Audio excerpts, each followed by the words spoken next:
meaning its symbolism, how old it is.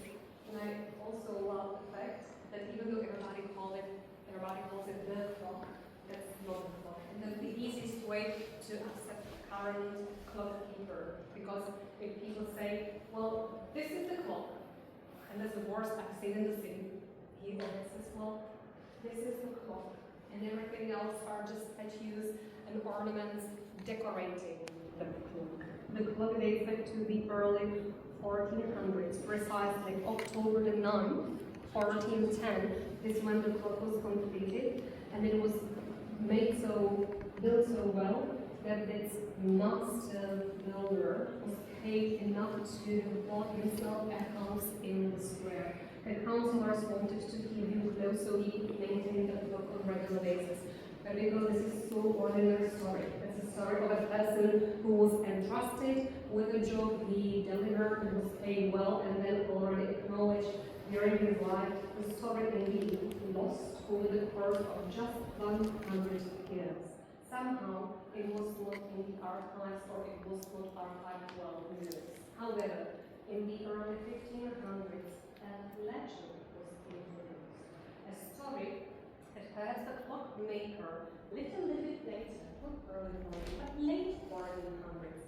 And because he made so beautiful clock, the only of its kind in the world, and he was planning to make another similar clock for another town of the kingdom, and he announced that already. The councillors, who didn't want to be just one of the kind, they wanted to be the only of its kind.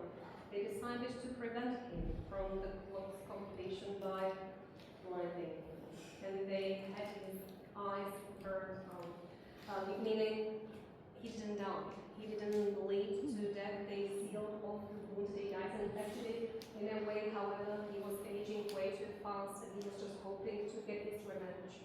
So he decided to smuggle himself into the little clock room you find behind the clock dial, and he removed the tiniest of the gears of the clock work, the heart of the clock, and the clock stopped working for 100 years and nobody knew it.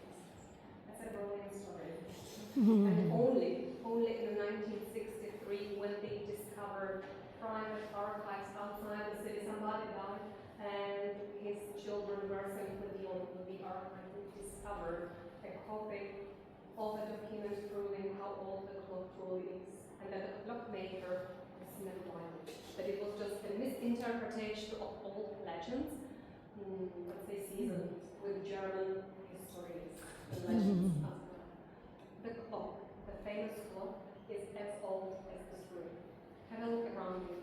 I mean, of course, the clock is still there. We can't see the clock in the town hall because it's one where the clock doesn't face the inside of the building but the outside.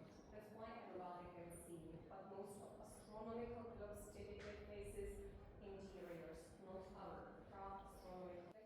To this building, it was built up at the same time when they made the clock, early 1400s. And because it didn't burn down in the fire,